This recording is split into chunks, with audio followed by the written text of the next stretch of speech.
My first memories of drum and bass, when I was about 16 years old, I had like a piano teacher.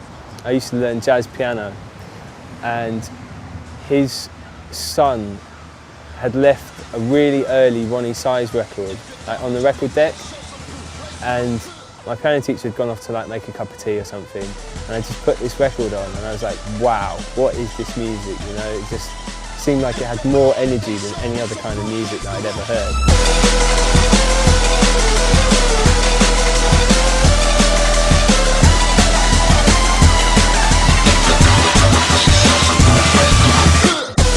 I kind of made a decision then that that was the kind of music that I wanted to sort of pursue in my own sort of, try and get my own take on it, you know. He had like a little studio and some samplers and stuff, and that was really inspiring as well.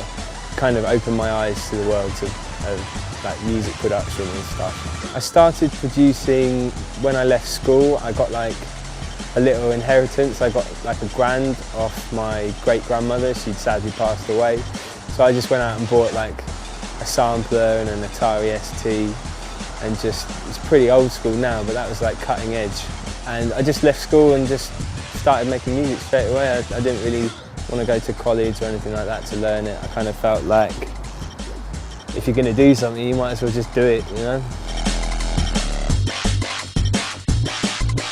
I think it's quite cool to make a tune in a different genre and then kind of do a remix, but then call the remix the original track, if you know what I mean.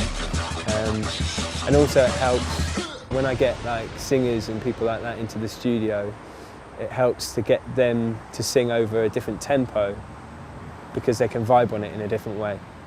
And drum and bass is always like drawn from other, like especially jungle has always drawn from other genres and just like giving it that little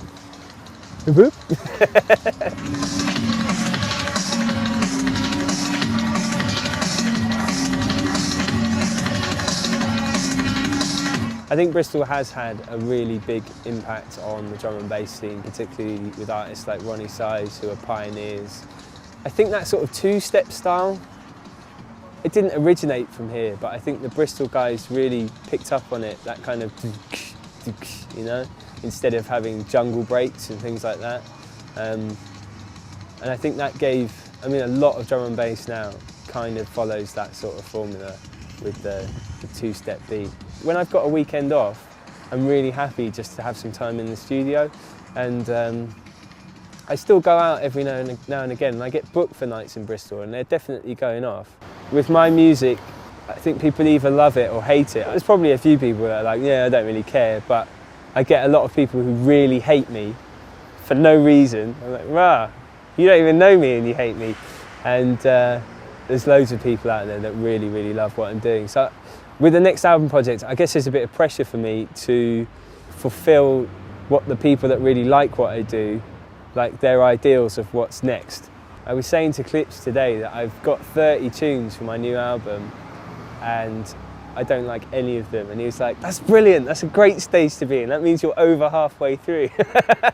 Because like everyone goes through this, like you've written all this, you've written a lot of stuff, and then like you just hate it all, and then after that you kind of warm to it, and then and then it's okay.